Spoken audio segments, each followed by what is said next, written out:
महाभारत का सबसे बड़ा खलनायक दुर्योधन को माना जाता है, लेकिन दूसरी तरफ दुर्योधन की पत्नी भानुमति का सम्मान किया जाता है।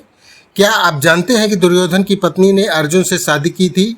अर्जुन से शादी के बाद भानुमति पर बनी कहावत आज कलयुग में भी कही जाती है। आइए जानते हैं दुर्योधन की पत्नी और अर्जुन के विवाह की कहानी।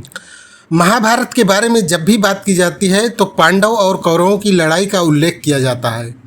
महाभारत की पूरी कहानी पांडव और कौरवों के इर्द गिर्द घूमती है। वहीं कौरवों में दुर्योधन सबसे ज़्यादा प्रसिद्ध है। विशेषकर द्रौपदी चीरहरण में दुशासन के साथ दुर्योधन को भी बड़ा खलनायक माना जाता है। लेकिन क्या आप जानते हैं दुर्योधन के अलावा उसकी पत्नी भानुमति को भी महाभारत का एक प्रमुख चरित्र माना जाता है। भानुमति ने दुर्योधन के साथ ही नहीं बल्कि अर्जुन के साथ भी विवाह किया था। आइए जानते हैं दुर्योधन की पत्नी को अर्जुन के साथ विवाह क्यों करना पड़ा। दुर्योधन की पत्नी बनने से पहले भानुमति राजा चंद्रवर्मा की बेटी थी। जब भानुमति विवाह लायक हो गई तो भानुमति के पिता ने उसका स्वयंवर रचा, जिसमें दूर राज्यों से योद्धा शामिल हुए थे। इस स्वयंवर में दुर्योधन भी शामिल हुआ था। जब भानुमति वरमाला लेकर आगे बढ़ने लगी तो उसकी नज़र दुर्योधन पर पड़ी, लेकिन भानुमति वरमाला लेकर आगे बढ़ गई। जब दुर्योधन ने देखा कि भानुमति आगे बढ़ चुकी है तो उसने भानुमति के हाथों से जबरदस्ती वरमाला लेकर अपने गले में डाल ली। इस कारण से कहा जाता है कि भानुमति से दुर्योधन ने उसकी मर्जी के बिना शादी की थी। भानुमति और दुर्योधन के 2 बच्चे थे। उसके पुत्र का नाम लक्ष्मण और पुत्री का नाम लक्ष्मणा था। भानुमति केवल सुंदर या रूपवती ही नहीं थी बल्कि कुश्ती में भी निपुण थी। भानुमति कुश्ती के दांव पेच में दुर्योधन तक को परास्त कर देती थी।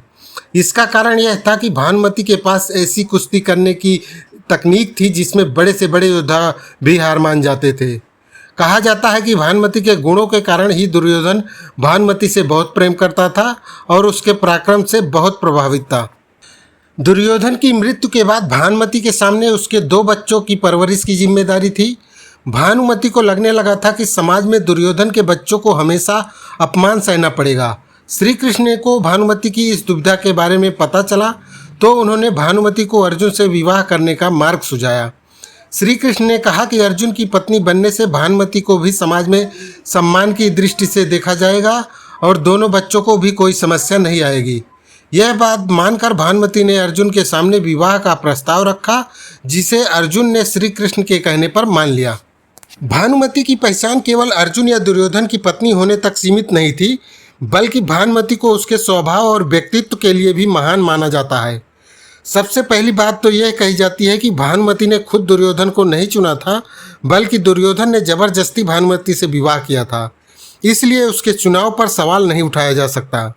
दूसरी बात यह है कि भानुमति को दूरदर्शी महिला माना जाता है, जिसने कौरवों और पांडवों वंश के बीच युद्ध की संभावना को हमेशा के लिए खत्म कर दिया था, क्योंकि अर्जुन से विवाह करने के बाद कौरवों का नाम भी पांडव से जुड़ गया था। भानुमति के विवाह के बाद ही कहावत बनी, कहीं कहीं कहीं का रोड़ा भानुमति ने कुनबा जोड़ा। तो दोस्तों, अगर वीडियो पसंद आया हो तो वीडियो को लाइक करें और एक प्यारा सा कमेंट करें और चैनल पे अगर नए हो तो चैनल को सब्सक्राइब जरूर करें। धन्यवाद।